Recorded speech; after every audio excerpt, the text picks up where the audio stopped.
Yeah.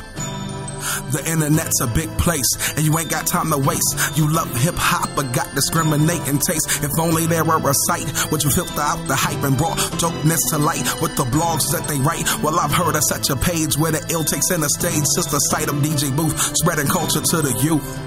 Yo, here's your standing invitation. Come join the refined hype nation. Yo, here's your standing invitation. Come join the refined hype nation. Yeah, here's your standing invitation. Come join the refined hype nation. Hey, here's your standing invitation. Come join the refined hype nation.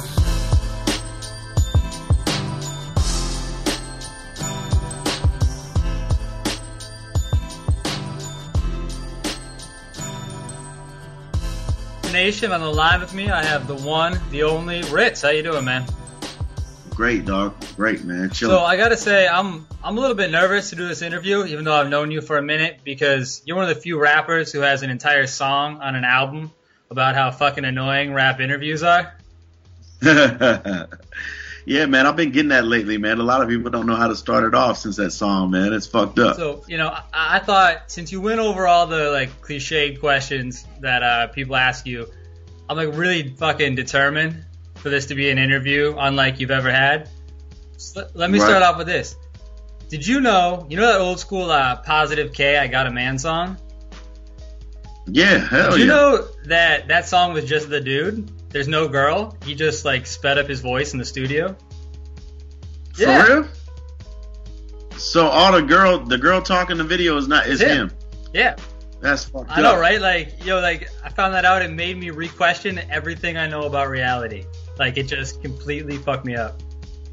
In a bad way with me is my sister used to love that song, and I used to like the video. I used to think the girls were fine in the video.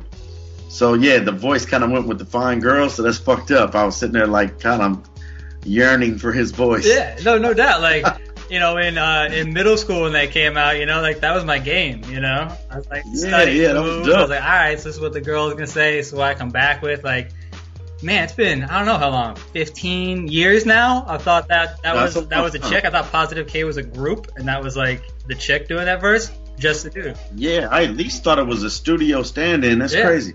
Never knew that. Same thing with LL Cool J had that joint back in the day that was super big, and he had like a really fine female in the video.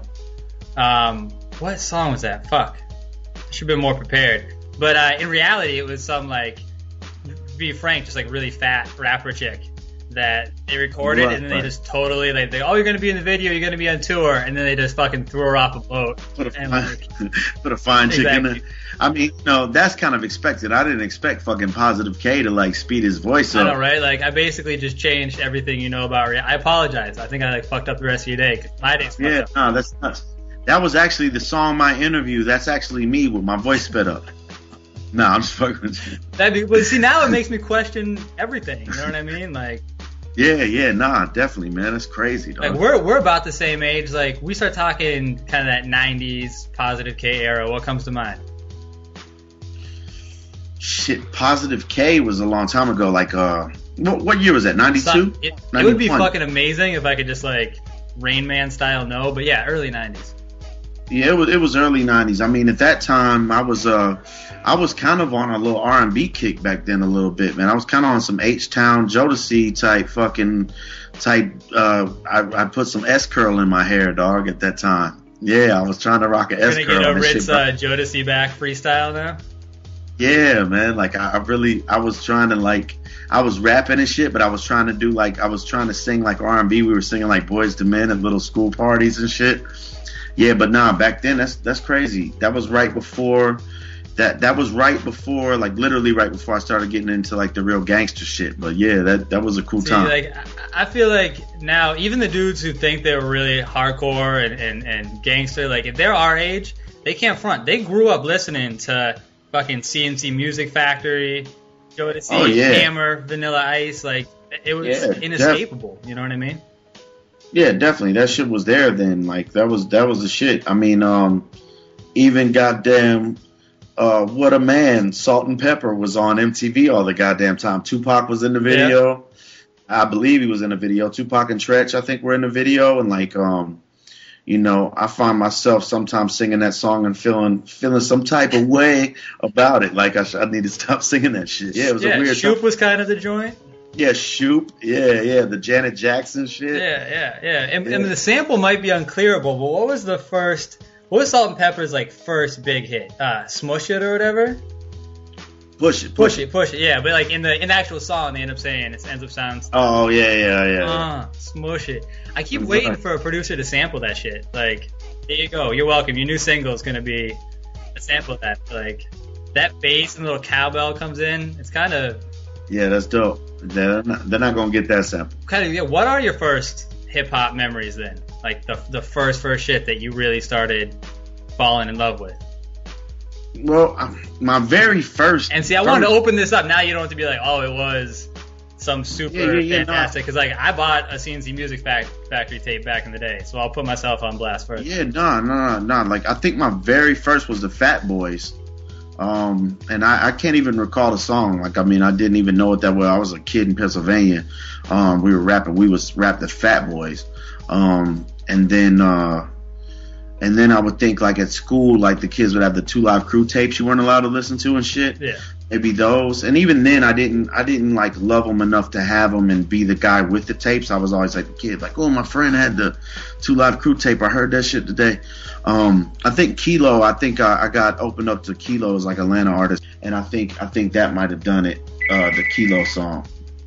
Cocaine. So was Kilo like the first rap song you loved in terms of I love hip hop as a culture? Because it seems like there's like a, you know, it may not be one moment, but it's kind of a vibe. Like I listened to hip hop a lot and I liked it. Right.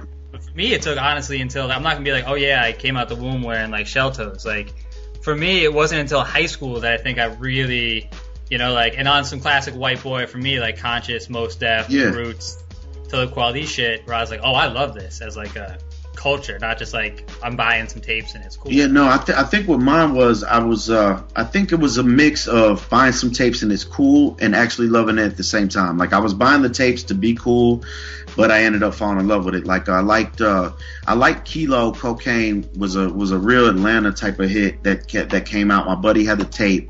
He had another song like called My Ding-a-Ling or some shit, and I really liked Kilo.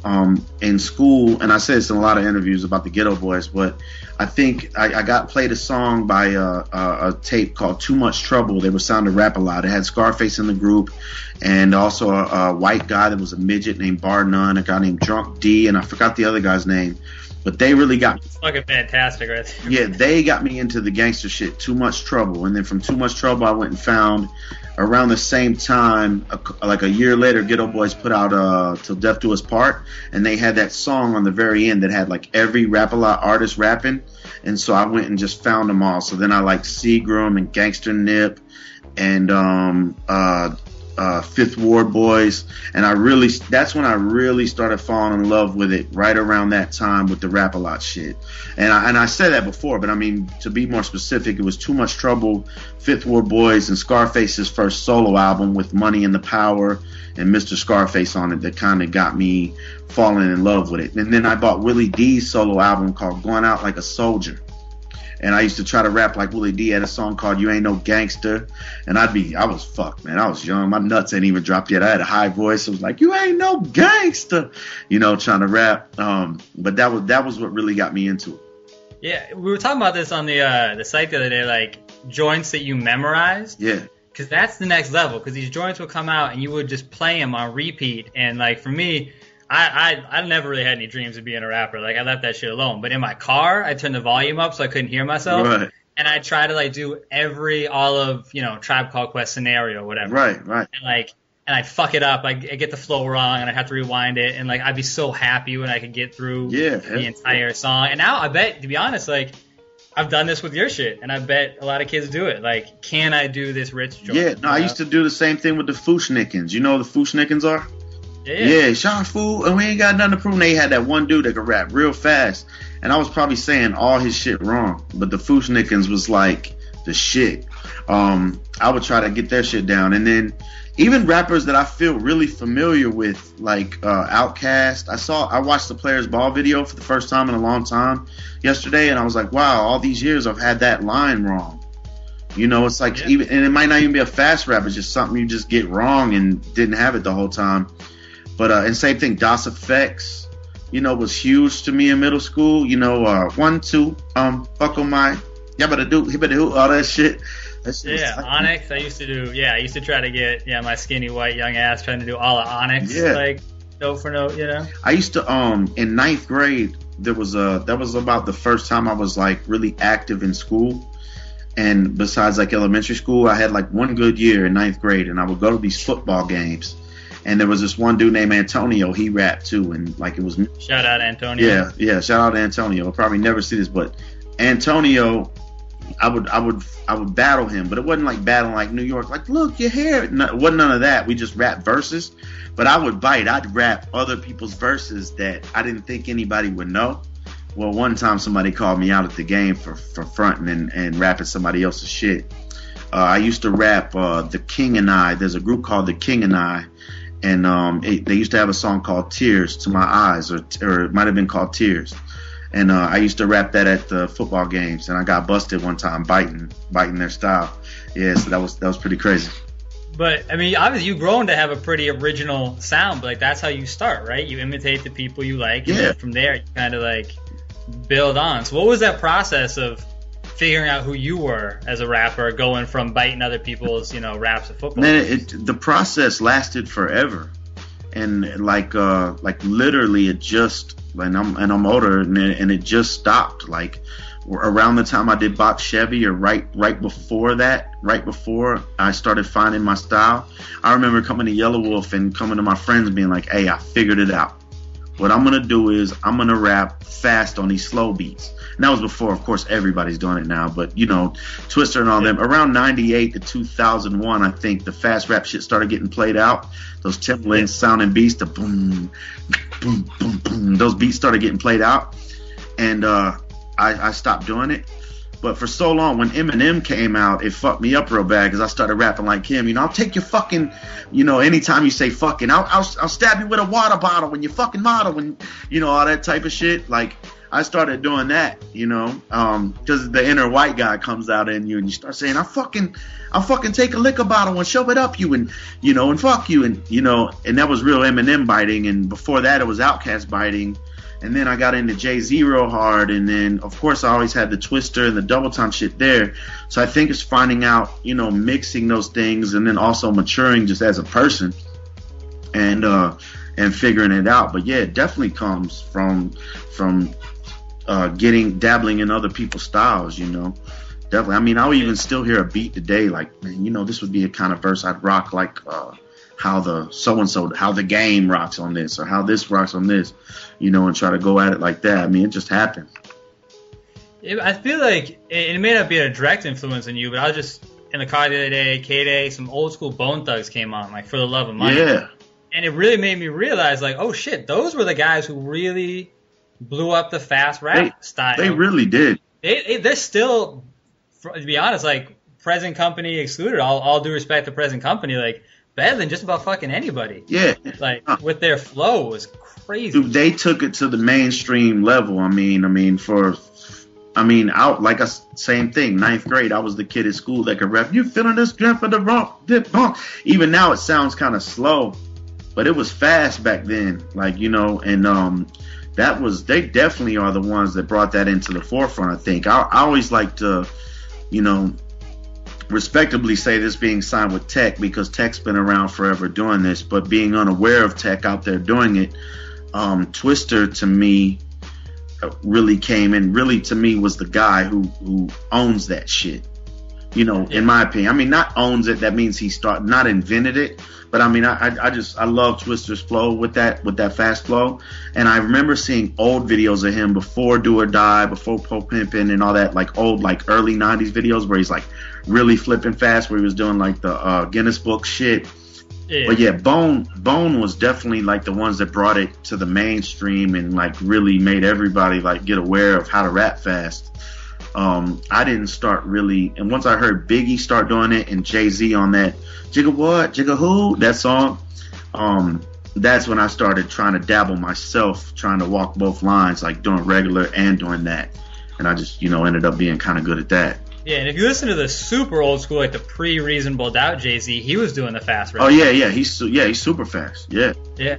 I think to me, though, like the mistake a lot of young cats make, when they're trying to copy a Rittz or a Twist or whatever, is you can use that fast flow, that double time as like a crutch, where you just go as fast as you can over every beat. Like that's your answer. I'm just going to da-da-da-da. And like real flow, and again, not to suck up to you, but I think you stand out and people like Freddie Gibbs to me or Andre 3000 or all these guys stand out because it's not just I'm going to rap as fast as I possibly can in every single situation. It's like you're going to find those little pauses, those little pockets, like chop it up, stop for a minute, fast, slow. Like that's real flow. You know what I mean? Yeah. I like it's puzzling for me to try to walk a fine line to do that. Like I always got to remind myself, like you said, to like stop, don't rap fast on everything, because I think and the one verse that I go back to is Bun B on the song Murder on was it Riding Dirty, UGK's Riding Dirty. You know the song Murder? Where it's like, do the red jelly, under the pelly, tapping out on your belly, hopped on my celly, get telly. I think that verse really defined like snapping, where somebody's snapping and just snapping, like going off the whole beat, no pausing, whether they're rapping fast or not.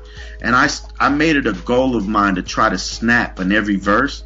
The only thing is when you start to rap double time and you want to snap every verse, you end up rapping fast over every fucking thing. So you got to remind yourself, hey, like you said, slow down in certain pockets, figure out when the time to do it is.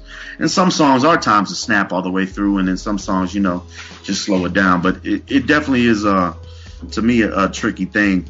I still think it's weird because I never used to just be a fast rapper. I just kind of, this is just what it ended up being, so it's kind of crazy for me even just being that guy.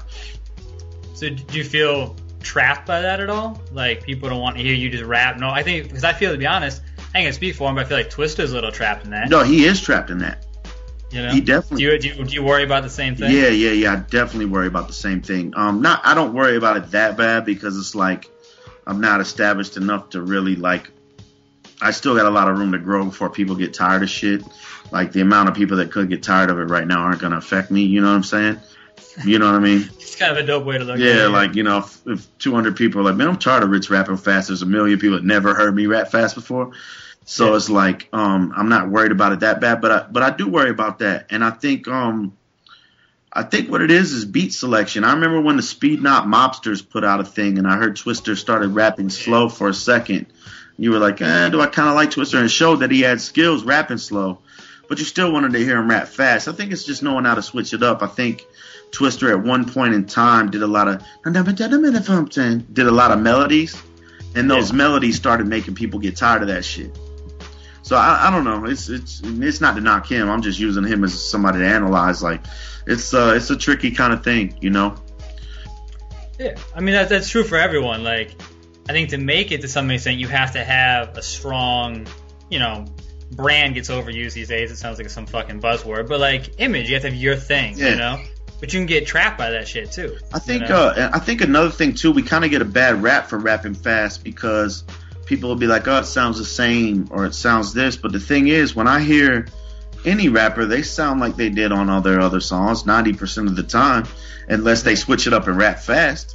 So it's like there's tons of different ways to rap fast, like tons of different deliveries. I just don't think people can depict those deliveries of rapping fast because it's going so fast as much as they can with other artists rapping slow. But like when I hear a Jay-Z song, or I'm just using Jay-Z as an example, but I know what I'm getting. It sounds like other Jay-Z songs. Yeah. So I think fast rappers get a little bad rap of same shit. And it's like, well, every rapper's the same shit. That's their voice. That's their style. You know what I mean? Yeah, exactly. Like nobody's switching up that much. The other thing you fucked yourself with is you just got to write more words. I think about that. Oh yeah, I totally. Like Mace, assuming Mace wrote his own shit. Mace had to write like 2 words a bar. I know. That dude. I fuck. And now you just fucked yourself. You got to do 4 times the amount of Every work. time I write, I just think about it like, what the fuck? I grew a long-ass haircut, and then I rap fast as I can possibly rap with all these words. It's just ridiculous. Like the other day, it took me like 3 hours to write a verse. Like, yeah, like the end of your career, you think back, you're like, man, I probably wrote 9 to 10 times more words than I would have had to otherwise. And I was actually here, we'll tie this back into Strange Music, but an interview with Tech the other day, yesterday, about the new album, which is really dope. Right. Where he was just saying, like, man, for me, when I perform live and fans want to hear all my shit, I have to remember a fucking ton of words. Yeah, that's a lot, man. You know, like other dudes, like a Jay-Z, just doesn't have to remember it much. You know, but for Tech, whose fans want him to do, 10 more year old songs now, right? That all fast. He's got to remember just so much shit. Yeah. It's a lot, man. It's a lot. I think about it every time I write. Even just the delivery of rapping fast. I mean, it's just it's a little bit more difficult to try to do. And I see a lot of people that rap fast. A lot of guys come up to me, and I think they, not to try to impress me, and it's not really to knock them or talk down on them. They're just trying to rap, and then, they feel like they're good at it, and they're trying to get approval from me. But it's like a lot of people rap fast, and they don't say shit. It's like, I got a bottle of water, and I slaughter and your daughter. It's like anything that, they're not really making a topic about things. They just like rhyme whatever rhymes, And a lot of people don't notice that. They get away with murder, I always call it. They get away with murder because people don't notice it. Like, damn, he's snapping, but he's not saying shit. But, I think a lot of fast rappers these days do that. Don't say a lot, don't have a lot of content in with their fast rap. They just, like, match words that happen to fit that don't mean anything. Yeah. I call it, like, shock and awe rap, Their goal is to just, like, slam you in the face so hard that you're like stunned and you can't pay attention, and they're hoping that you don't realize the fact that they didn't fucking say anything. You know what I mean? It's like some chick who just like shoves her titties all in your face, hoping you don't notice she's got a gut. Just like, I'm gonna just put these right out there, so you just think, oh, titties, and you don't look at anything else. Like, so many of them do that, man. I've been noticing, because I'm a detective. I listen to every single word, whether it's plain or fast, and it's just like so many people. And not anybody, I'm not aiming at anybody in the game. It's just so many people that try to rap fast. And a lot of people come to me like, watch how fast I can rap, Rittz. And give me the mic, I'm hitting the mic, I'm hitting the mic. Like, I'm sick with a spike. And it's like, what the fuck does sick with a spike mean? Like, give me the mic and sick with a spike. Like, it doesn't make sense. Like, you're just rhyming it, Yeah. Sounds like my daughter. She's 3. She's like, watch, I'm going to jump off the couch. And you're like, okay. Yeah, right. Fantastic view, but she's like, you have to watch her. Watch me, right. Daddy. You watching me? Daddy, watch. Like, okay, all right, I got you. Jumped off the couch. Good for you. Fantastic. Yeah, man. I watch them all, man, and I just tell them, hey, man, dope shit, man. I've never been a fan of like, hey, man, you're not really saying nothing in here and like really breaking it down for them, because a lot of times it just looks like you're hating on, man, he's hating on me. You know what I'm saying? It's just like, hey, do your thing. Maybe you'll get better in time. Yeah, so, I mean, when you're putting together the album, The Life and Times of Johnny Valiant, like, how conscious of you were you when you're putting together that album of, I need to switch up styles a little bit, I don't want to get kind of boxed in, but I want to, still have that strong, that Rittz brand, I mean, you got the Mike Posner joint, which people would probably be, let's be honest, that was your, like, unexpected, that was your, oh shit, Rittz has a Mike Posner radio joint, Right. So, like, when you're putting together the album, how conscious were you of kind of not boxing yourself in? I was less conscious than I normally would be because my time restraints on it. Normally I would sit there and think about it like hell, but really I didn't have a choice but to like, dude, stop. I had to keep telling myself, like, stop thinking about it, put some words on that paper, because every day is going by and this album needs to be done, and you don't want to piss off the label you just signed to and fuck your shit up, and just roll with it.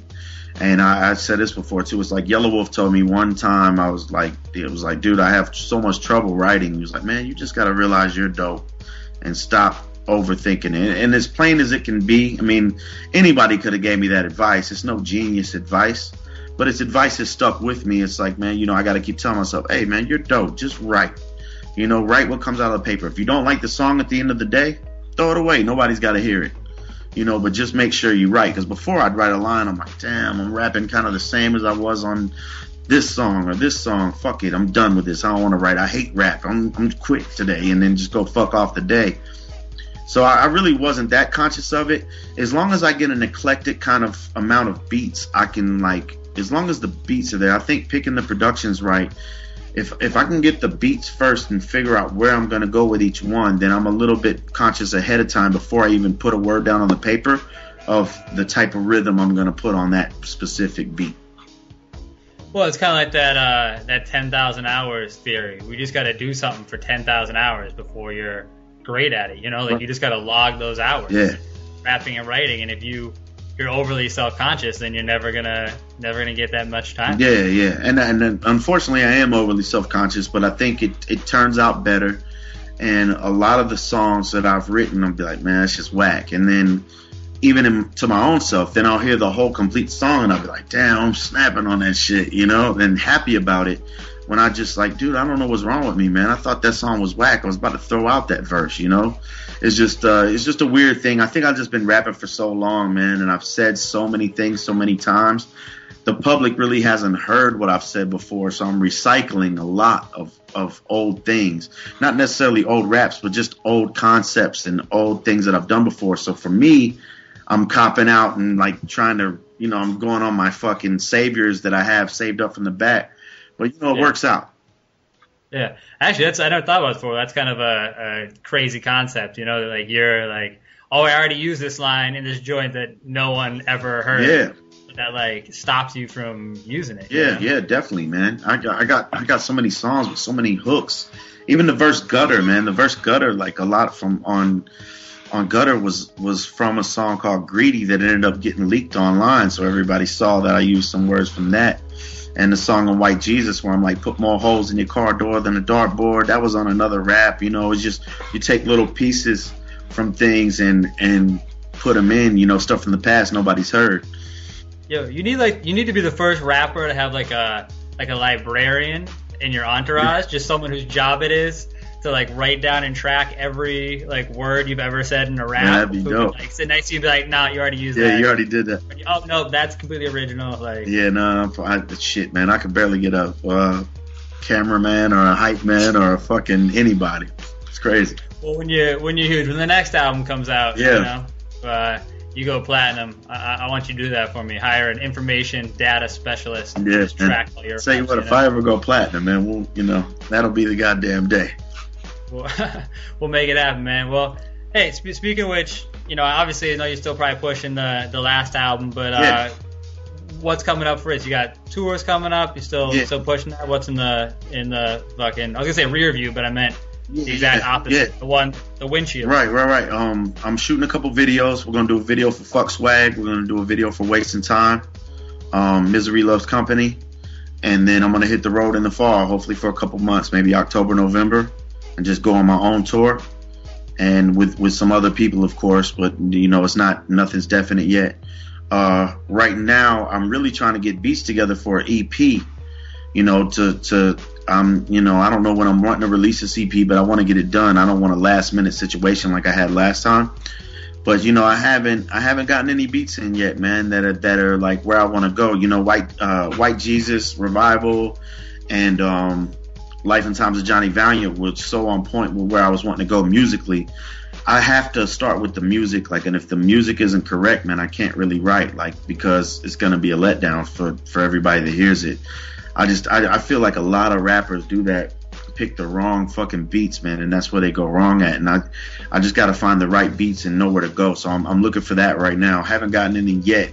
Actually, I've gotten one right now that was just really fucking dope. But I'm waiting on some more. So hopefully a tour, EP, and then see what pops off next year. So man, hey, there aren't a lot of rappers who can rap fast and really mean something. Yeah, man. So, thanks, bro.